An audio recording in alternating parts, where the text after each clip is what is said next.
소장님, 잘해줘봐야 다 소용없어요. 저 결국에는 호구 됐어요.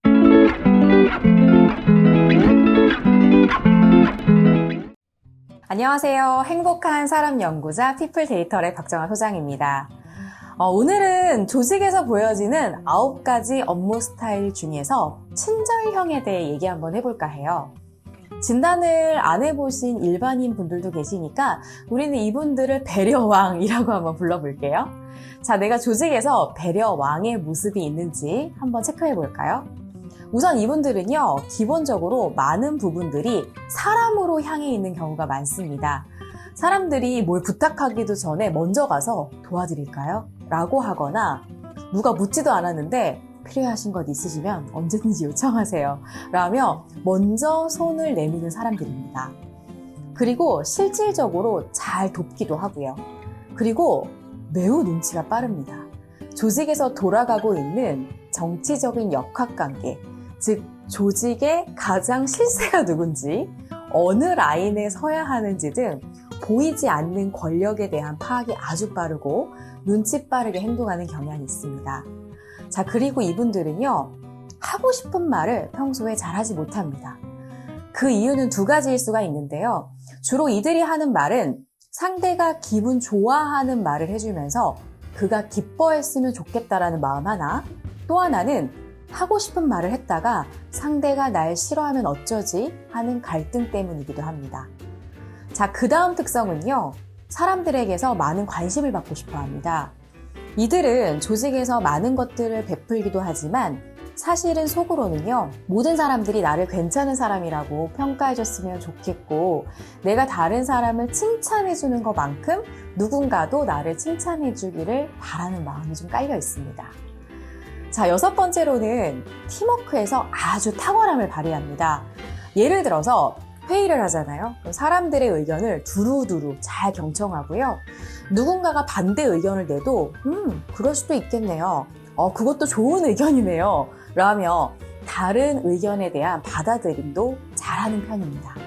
다만 이 부분 때문에 결정을 잘 못 내리는 경우가 많습니다. 왜냐하면 모두가 만족하는 의견이면 좋겠다라는 생각 때문에 이 사람, 저 사람에게 이게 괜찮은지 저게 괜찮은지 많이 물어보지만 사실 조직에서의 의견이 모두가 같지 않잖아요. 그러면 어떻게 의사결정을 해야 될지에 대한 걱정을 하기 시작합니다. 모두가 다 좋은 방향이 뭘까에 대한 고민을 오랫동안 한다는 거죠. 자, 그리고요, 약간 오지라퍼라는 소리를 듣기도 합니다. 저는 이들을 조직의 관계 연결자 이렇게 주로 이야기를 하는데요. 업무적으로 연결되면 좋을 것 같은 사람들, 친해지면은 굉장히 괜찮겠다라고 생각하는 사람들을 서로 소개하고 연결하는 일을 정말 잘해요. 그러니까 협업관계, 팀워크 등을 아주 잘 만들어낸다는 거죠. 그래서 이들은 회사에서 일을 할 때 팀 분위기에 아주 많이 휩쓸립니다. 그래서 팀 안에서 정서적인 감정으로 잘 연결되고 팀 내 분위기가 좋을 때 더 큰 시너지가 나시는 분들입니다. 자, 이런 이타적인 성격 때문에 배려왕의 구성원들은요, 가끔 저를 만나잖아요. 억울하다, 이런 얘기를 정말 많이 하고 계세요.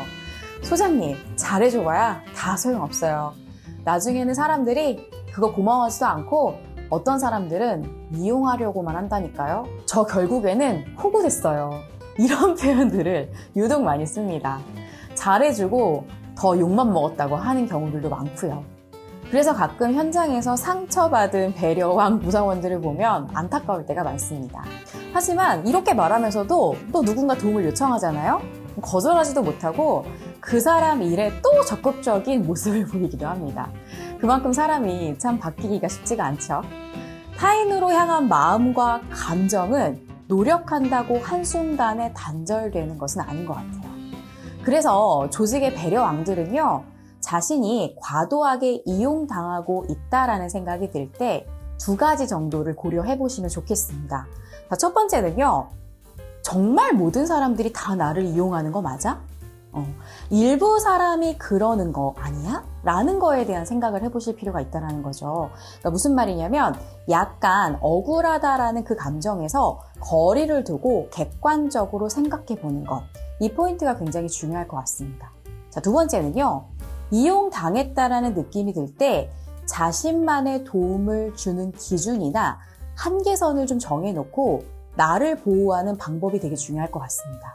제가 정말 많은 컨설팅들을 하면서 사람들에게 가장 안 좋은 감정 중에 하나가 바로 억울함이라고 얘기를 하거든요. 이 억울하다라는 감정은 사실 쉽게 없어지지 않습니다. 그리고 자꾸 그 감정이 잦아지고 곱씹게 되면 더 깊어져서요. 나중에는 진짜 복수를 해야 되겠어.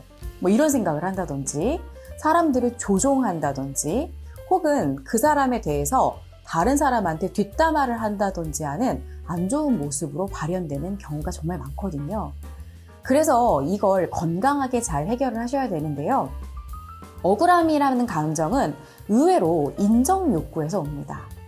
나만 희생당했어 를 말하고 싶다라기보다는 인정받지 못했다라는 것. 사람들이 좀 고마움을 표현해 줬으면 좋겠어에 대한 마음이거든요. 그래서 사실 성숙한 배려왕들은 이걸 억울해 이렇게 표현하지 않고 고마움을 표현해 줬으면 좋겠어, 나도 인정받고 싶었어 라고 용기 내어서 솔직하게 말해보면 좋습니다. 하지만 저는 조직에서 이런 배려왕들이 있기 때문에 요즘 회사의 화두인 협업, 소통, 연결 이런 역할들이 잘 작동되고 있다고 생각합니다. 애덤 그랜트가 쓴 책 기브 앤 테이크라는 책 잘 알고 계시죠? 저는 그 책을 조직의 배려왕들에게 추천을 꼭 하고 싶습니다. 네, 이 책에서는요, 주는 것을 좋아하는 기버가 받는 것을 좋아하는 테이커보다 손해를 볼 확률이 높다고 합니다. 너무 당연한 일이겠죠? 내가 해야 될 일이 있음에도 다른 사람 일에 훨씬 더 에너지를 많이 쏟고 있기 때문에 그럴 수밖에 없습니다. 자, 그런데 역설적으로 가장 성공할 확률이 높은 것도 기버라고 합니다. 다른 사람을 위해 시간을 쏟을수록 주변의 평판이 좋아지고 또 누군가로부터 도움을 잘 끌어낼 수 있기 때문이라네요.